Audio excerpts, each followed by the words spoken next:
Well, we've had a fun topic this week. We've looked at the great lines of scripture where that perhaps most amazing line of all scripture shows up that says, "Be still and know that I am God." I believe that that will remain a challenging, provocative thought for any state of consciousness that is not realized that yet, and as well it should. But the whole story of in that great prayer talks about going through a great calamity, almost a catastrophe, and how it seems to be swamping and overwhelming the individual who's going through it. And then a greater power comes in and takes over and destroys the evil, the enemy, the thing that's overwhelming us. And the great story concludes with, "Be still and know that I am God." And perhaps one of the reasons why that ancient story is so compelling is that I would bet that you've been through calamities and catastrophes in your life. We've all had our episodes that were the things that brought us almost to the breaking point, or they pushed us beyond we broke. Have you ever broken? Ever been that pushed down and that um, disconnected and that snapped out of reality?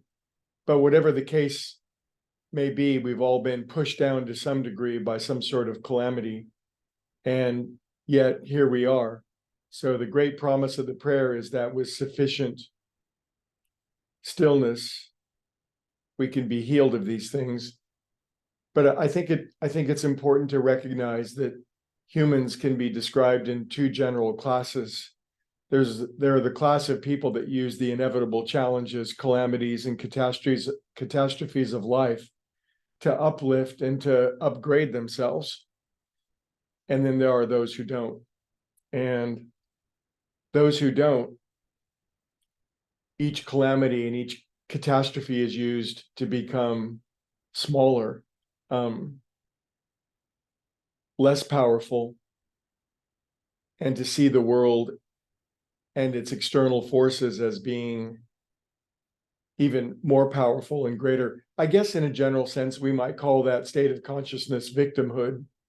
And by victimhood, I would simply mean I'm small and there are oppressive, overwhelming forces that have and are working against me that I am increasingly less capable of dealing with. And human consciousness can stay in that point and justify it for as long as they want. But inevitably, it never works. It might be a self-satisfying way of thinking about life, but because it never works, it never can, and it never leads to happiness and true joy. Sooner or later, it has to be expelled from our consciousness. And chances are, if you're on this call, you're one of the humans that have done that. And simply, we begin to recognize that our challenges and our catastrophes and our calamities are almost a self-constructed curriculum in order to grow ourselves and ultimately to give another rather shocking word, which is dominion. Dominion's not a word that's used very often, but it seems to me all the world scriptures, when properly understood, they're talking about the actual dominion of our own state of consciousness over external affairs. In other words, we gain an influence and capacity to shape and mold the world, which is exactly the opposite of being a victim. So when we're still and we know that we're God, no matter what problem we're going through, we can always remember that we can use it to become a stronger, healthier, livelier, more resilient, more buoyant, more intelligent, more capable, more able being with dominion, and we won't have to face that problem again.